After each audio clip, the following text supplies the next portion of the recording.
복된 삶과 삶의 복이란 제목으로 말씀 증거합니다. 여러분, 참된 복이 무엇일까요? 이 질문은 굉장히 오래된 인간에 대한 근본적인 질문이에요. 그래서 답도 아주 다양합니다. 복은 잘 먹고 잘 사는 것, 그렇죠. 복은 잘 먹고 잘 사는 거예요. 이런 식의 직접적인, 직관적인 답도 있고요. 때로는 아주 심오하게 답하기도 합니다. 이것이 철학이죠. 복은 중요한 철학적인 화두라고 할 수가 있어요. 플라톤은 정의로운 삶이 진정한 복이라고 말했고요. 아리스토텔레스는 덕을 실천하는 삶이 최고선이다라고 이야기했습니다. 에피쿠로스는 쾌락의 추구가 최고의 복이라고 했고요. 스토아 철학가들은 욕망으로부터의 자유가 진정한 평안과 행복이다라고 강조했습니다. 공자는 인을 실천하는 삶이 복된 삶이라고 했고요. 붓다는 욕망의 소멸을 통한 해탈을 궁극적인 복이라고 가르쳤습니다. 자, 그런데 이 모든 인간적인 지혜와 철학은 한 가지 공통점이 있어요.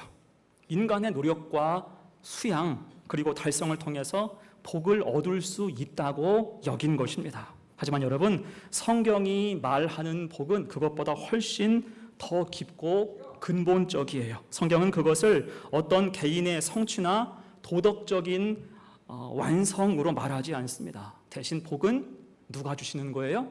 하나님이 주시는 것. 하나님이 주시는 것이 복이라고 이야기합니다. 이를테면 주님께서 말씀하신 팔복의 첫 번째를 기억해 보세요. 심령이 가난한 자는 복이 있나니 천국이 그들의 것임이라. 아멘. 이 복은 조건부가 아니에요. 내가 무엇을 해서 얻을 수 있는 게 아니고 선언적입니다. 하나님의 복은 조건부가 아니고 선언적이에요. 심령이 가난한 자, 하나님을 바라보는 자, 겸손한 자에게 복을 주신다는 것입니다.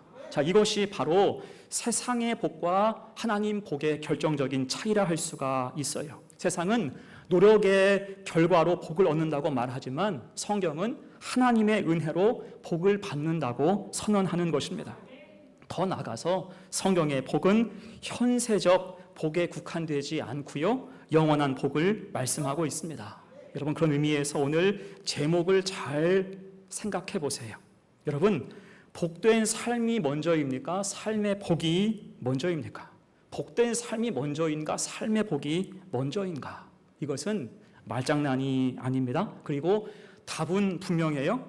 복된 삶이 먼저입니다. 하나님이 복 주시는 복된 삶이 우선이어야 한다는 거예요.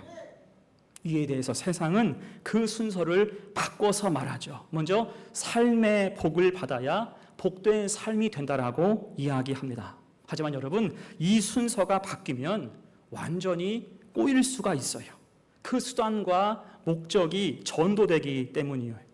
세상적인 복을 목적으로 삼는 순간 그 복이 우상이 될 수가 있습니다.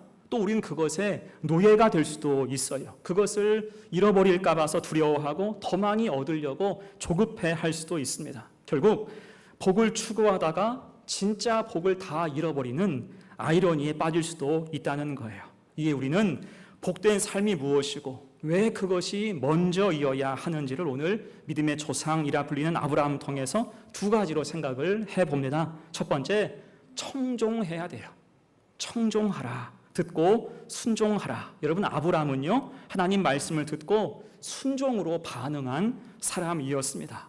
이것이 쉽지 않아요. 여러분, 말은요, 전달되는 거잖아요. 크게 말하면 넓게 전달되고요, 작게 말하면 좁게 전달됩니다. 대신 크게 말하거나 작게 말하거나 듣는 사람은 듣고 듣지 않는 사람은 듣지 않습니다. 아무리 내가 크게 이야기해도요, 듣지 않는 사람은 듣지 않는 거예요. 1600년대 화가 카라바조가 그린 성마태를 부르심이라는 성화가 있습니다. 저 그림 한번 잘 보세요.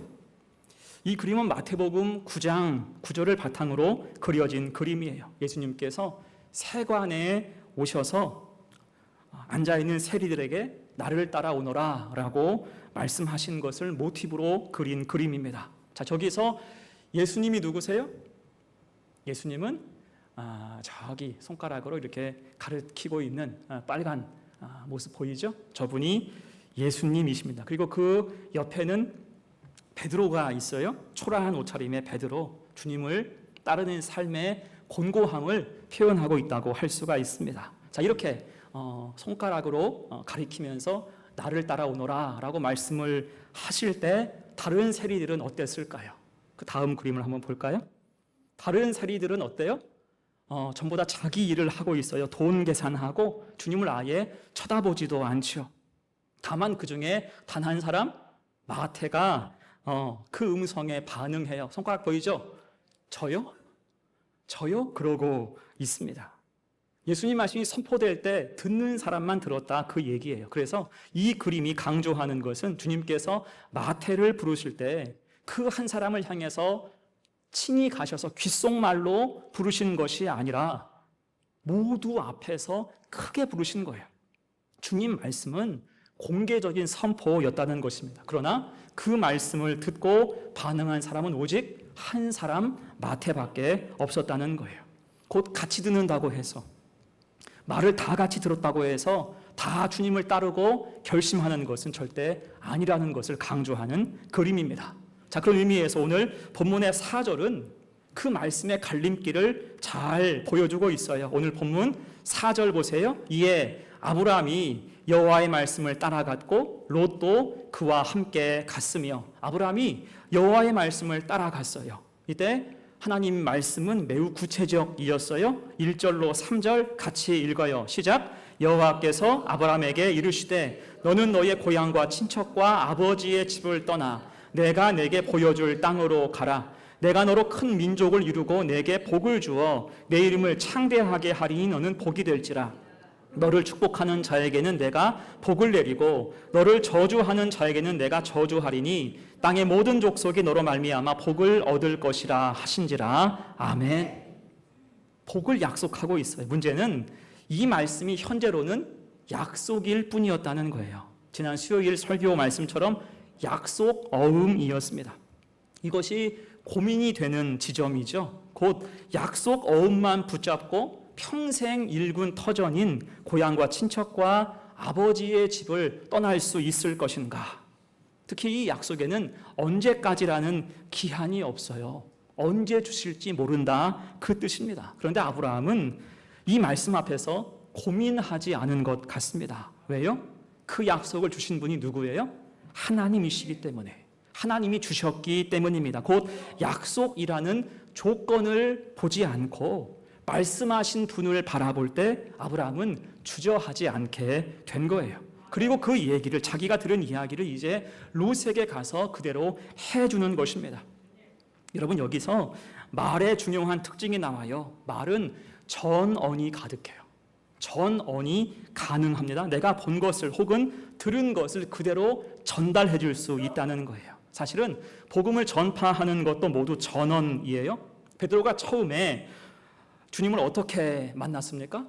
안드레의 전언 때문이었어요. 또한 베드로는 훗날 예수 복음, 예수 이름을 전했죠. 그럴 때 성전 미문에 앉았던 안진뱅이가 일어서고요, 사마리아 땅에 성령이 임했습니다. 이것이 전언의 선한 효과라고 할 수가 있습니다. 자, 마찬가지로 아브라함도 롯에게 자기가 받은 하나님의 말씀, 그 약속을 고스란히 들려줬을 거예요.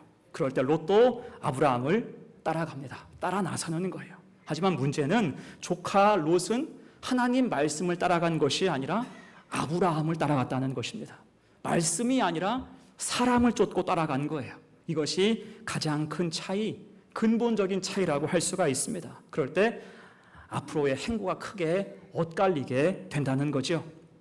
자, 유명한 영화 한 편이 있어요. TV에서도 많이 해서 굉장히 익숙한 영화입니다. 제가 좋아하는 톰 행크스가 주연한 포레스트 검프라는 영화입니다. 포레스트 검프, 이것이 영화의 제목이면서 주인공의 이름이에요.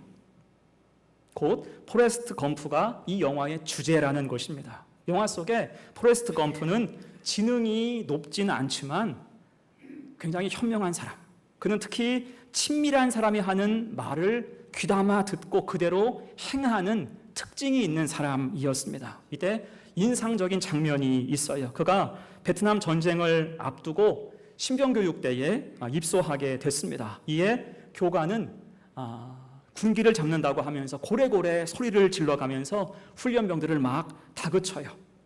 그리고는 건프에게 다가와서 거의 얼굴이 닿는 거리에서 윽박지르면서 묻습니다. 너 여기 왜 왔어? 너 여기 왜 왔어? 묻는 거예요. 이를 듣고 건프가 천진하게 답을 하죠.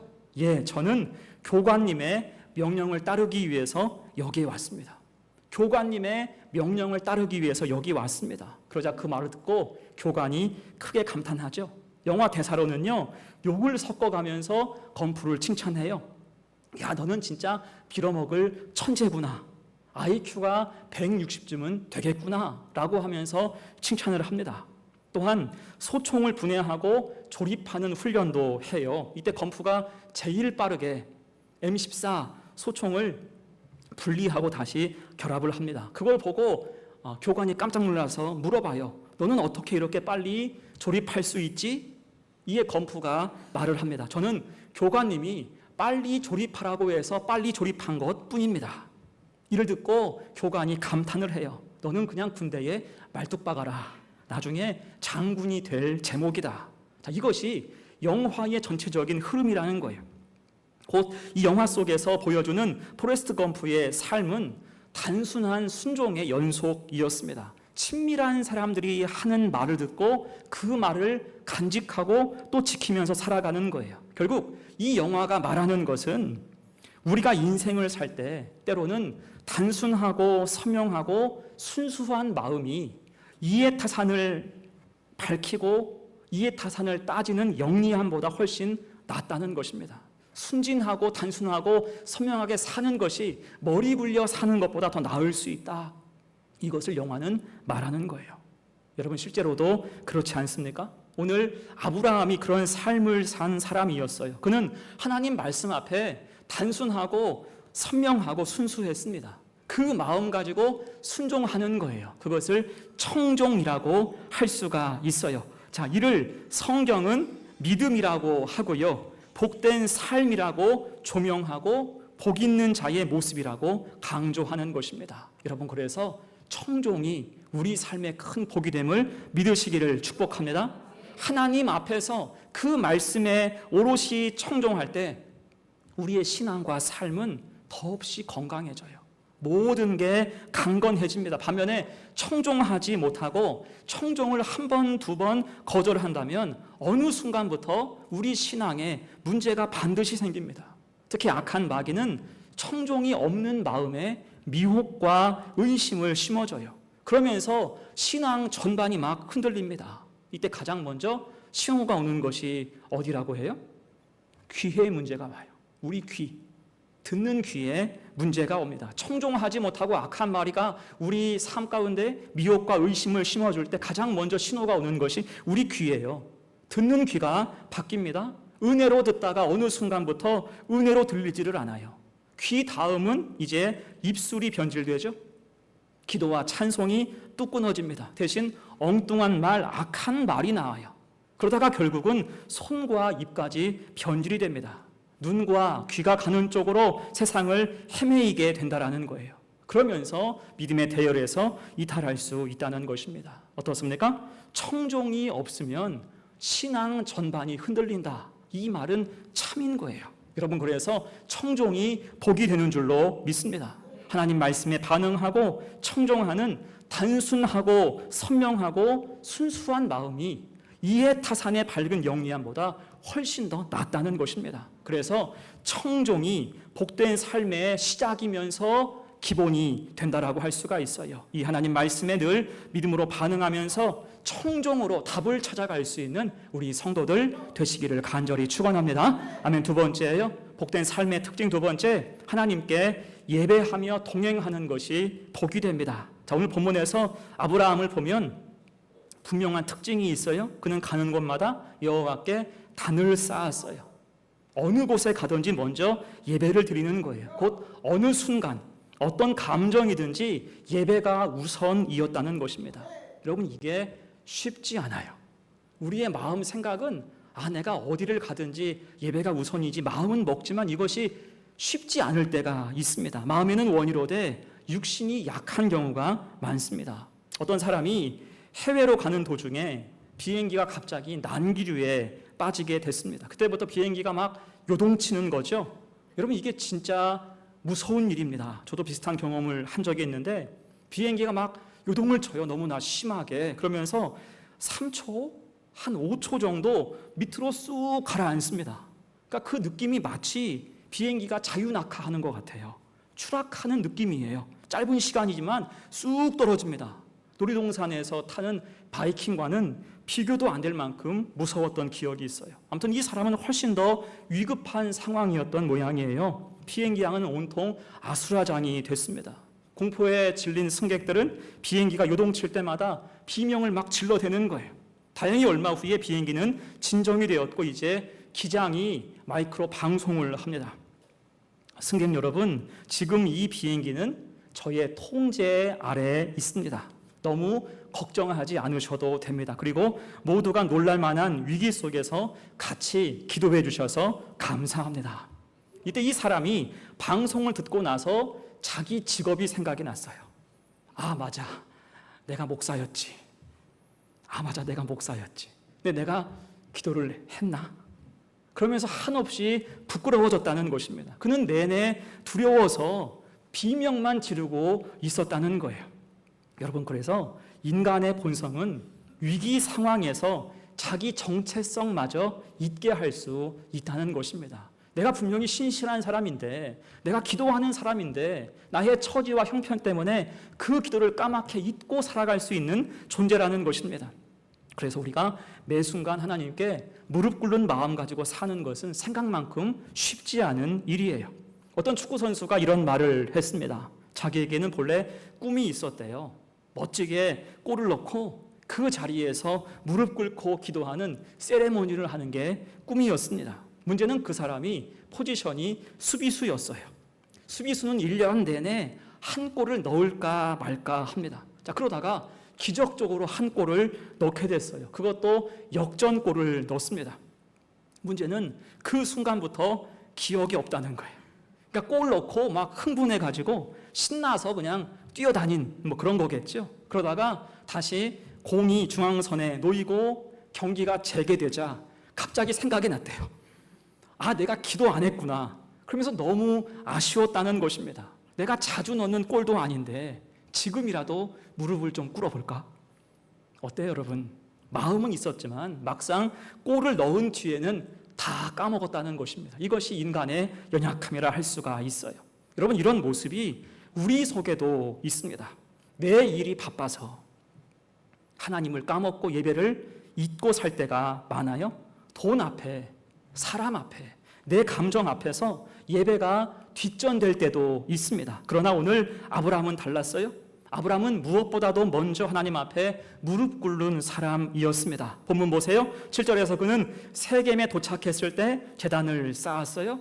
8절 보니까 베델로 이동했을 때에도 그가 제단을 쌓았습니다. 그리고 13장에 가서 보면 롯과 헤어진 후에도 그는 하나님 앞에서 하나님을 위해서 제단을 쌓았어요. 곧 그는 시작과 끝에서 늘 예배가 배치된 인생이었다는 것입니다. 이것이 핵심이에요. 시작과 끝에서 늘 예배가 배치되어 있는 아름다운 삶. 특히 롯과 헤어진 후에는 헤브론 땅에 마므레에 갔는데 이게 참 의미가 있어요. 본래 헤브론은 교제의 자리라는 뜻입니다. 교제의 자리. 그리고 마므레는 뜨거운, 열렬한, 깊은이라는 뜻을 가지고 있어요. 사실 조카와 결별하면서 왜 아브라함에게 마음에 헛헛함이 없었을까요? 생사부락을 같이 했던 조카와 이별이 아쉬웠을 거예요. 또 욕심껏 좋은 땅을 찾아간 조카에 대해서 서운함이 있었을 수 있습니다. 하지만 아브라함은 그 자리를 떠나서 헤브론의 마므레로 옮겨간 거예요. 그 이름 그대로 하나님과의 깊은 교제의 자리, 예배의 자리로 나아갔다고 할 수가 있습니다. 예배로 함께 여정을 시작했듯이 이제는 홀로 예배하면서 그 관계를 마무리했다라고 할 수가 있습니다. 자, 그럴 때 하나님께서 그를 위로하시죠. 오늘 주보에 나와 있는 요절 말씀이에요. 같이 읽어요. 시작. 롯이 아브람을 떠난 후에 여호와께서 아브람에게 이르시되 너는 눈을 들어 너 있는 곳에서 북쪽과 남쪽 그리고 동쪽과 서쪽을 바라보라. 보이는 땅을 내가 너와 내 자손에게 주리니 영원히 이르리라. 아멘. 자, 우리가 이 말씀을 볼 때 대부분은 그저 이 말씀을 축복의 의미로만 해석하기가 쉽죠. 롯이 차지한 땅보다 더 큰 땅을 주신다, 이런 식으로 해석하는 경향들이 많습니다. 물론 맞는 말이에요. 하지만 더 정확한 의미는 그 믿음을 하나님께서 두텁게 하신다라는 뜻이 있습니다. 이제는 북쪽과 남쪽, 동쪽과 서쪽 그 어디를 가도 흔들리지 않게 하시겠다라는 뜻과 같습니다. 왜요? 아브라함의 예배를 하나님이 기뻐하셨기 때문이에요. 이에 내가 너와 함께 하겠다, 동행을 약속하신 것으로 볼 수가 있어요. 여러분, 그래서 예배는 우리의 시종이 되어야 할 줄로 믿습니다. 예배는 우리 삶의 시작과 끝이 돼야 하는 거예요. 여러분 생각해 보십시오. 여러분 삶의 한 주간의 사이클이 어떻게 됩니까? 우리의 삶은 예배로 시작해서 예배로 점검하고 예배로 끝나야 맞습니다. 그래서 주일 예배가 시작과 끝이 돼요. 주일 성수가 그래서 중요하다 이야기하는 것입니다. 하루의 삶도 마찬가지예요. 믿음으로 시작해서 믿음으로 마무리할 수 있어야 됩니다. 시종이 분명해야 하는 거예요. 그래서 이런 목표를 한번 가지고 생활을 해 보십시오. 아침에 일어나서 제일 먼저 하는 말이 무엇입니까? 하나님 감사합니다로 시작하시기를 축복합니다. 가장 먼저 내가 하는 말이 하나님 감사합니다. 기도로 시작해야 되고, 또한 우리가 일어나서 가장 먼저 보는 활자는 성경이어야 할 것입니다. 다른 것 보지 말고 휴대폰 보면서 이것저것 보지 말고 먼저 성경 말씀 읽으면서 내가 가장 먼저 보는 활자가 성경이어야 되고요. 제일 먼저 부를 노래는 찬송이어야 할 줄로 믿습니다. 바쁘고 급한 일이 있어도 이것을 지키는 자가 복이 있는 거예요. 왜요? 최고의 출발이기 때문에, 주님과 함께 시작하는 하루의 삶이 될 수 있기 때문입니다. 그 마무리도 마찬가지예요. 우리가 잠자리에 들 때 하나님 감사합니다로 고백하시기를 바랍니다. 하루를 마치면서 별일이 없는 평범한 하루에도 실은 하나님의 은혜와 보호하심이 있었음을 기억하고 감사해야 마땅합니다. 어떤 날은 찬양 한 구절로 하루를 마감할 수 있어요. 어떤 날은 짧은 기도로 마칠 수가 있고요. 또 어떤 날은 눈물 한 방울로 기도하면서 하루를 마칠 수도 있습니다. 중요한 것은 하나님을 기억하면서 하루를 마감해야 한다는 것입니다. 이것이 삶의 예배가 되는 줄로 믿습니다. 이렇게 우리 삶의 예배가 분명할 때 우리의 시종을 누가? 하나님이 친히 주장하심을 믿습니다. 아브라함이 이것이 뚜렷한 사람이었잖아요. 대신 소돔과 고모라를 택하여 그 땅에 갔던 롯의 문제가 무엇입니까? 그의 시종은 엉망이었어요. 엉뚱한 것에 그 자리를 다 빼앗기고 말죠. 그곳에 가서 예배를 다 잃어버렸기 때문입니다. 그럴 때 그 삶은 엉망이 됐어요. 결국은 거기에서 빠져나올 힘조차 없게 됐습니다. 예배를 다 잃어버린 까닭이에요. 그래서 우리는 예배가 주는 힘을 신뢰하고 더 사모해야 할 것입니다.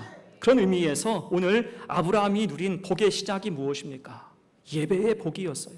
더 세밀히 말한다면 예배를 통해서 그는 하나님께 무릎 꿇는 복, 하나님 은혜로 만족하는 복, 하나님의 사랑으로 이웃을 선대하는 복, 하나님과 함께 정도 바른 길을 걷는 복이 풍성했음을 믿습니다. 그 결과 아브라함은 믿음의 조상으로 창대한 자가 될 수가 있었던 거예요. 이에 우리도 아브라함처럼 하나님께 예배하며 동행하는 복을 사모해야 할 것입니다. 그럴 때 우리가 인생을 대하는 태도가 하나하나 바뀌고 우리 마음은 새로워지고 하루하루 복된 삶이 되어 가는 것입니다. 이것이 하나님이 우리에게 먼저 주고 싶으신, 먼저 주고자 하신 참된 복이라고 할 수가 있습니다. 예배를 사모해서 믿음 안에 거할 때 이 복이 가득하여 늘 누리고 살아갈 수 있는 우리 성도들 다 되시기를 간절히 축원합니다. 그럼 이제 말씀을 마무리합니다. 다시 처음 질문으로 돌아가 봅니다. 복된 삶과 삶의 복, 무엇이 먼저입니까? 복된 삶이 먼저인 줄로 믿습니다. 말씀에 순종하는 삶, 예배하는 삶으로 하나님께 동행할 때 그것이 복된 삶이고 그 삶을 하나님께서 축복하시는 거예요. 물론 세상은 여전히 복을 쫓으라고 말하죠. 하지만 우리는 헷갈리지 말아야 됩니다. 믿음이 먼저이고 하나님이 우선인 거예요. 하나님 말씀에 귀를 기울이고 그 말씀을 삶으로 살아내고 어디서든지 예배를 놓치지 않는 삶, 그럴 때 비로소 우리 삶의 자리마다 하나님의 복이 합당하게 채워질 줄로 믿습니다. 마태복음 6장 33절 34절 같이 읽어요. 시작. 그런즉 너희는 먼저 그의 나라와 그의 의를 구하라. 그리하면 이 모든 것을 너희에게 더하시리라. 그러므로 내일 일을 위하여 염려하지 말라. 내일 일은 내일이 염려할 것이요 한 날의 괴로움은 그 날로 족하니라. 아멘. 쉽게 말해서 예배로 오늘을 기쁘게 살라. 내일 일은 내일이 염려할 것이요. 이 말은 내일은 내일의 예배로 다시 힘있게 살 수 있다라는 뜻입니다. 자, 그렇게 복된 삶과 삶의 복이 채워지는 우리 교회와 성도, 이번 한 주간도 행복하시기를, 주의 은혜 가운데 평강하시기를 간절히 축원합니다.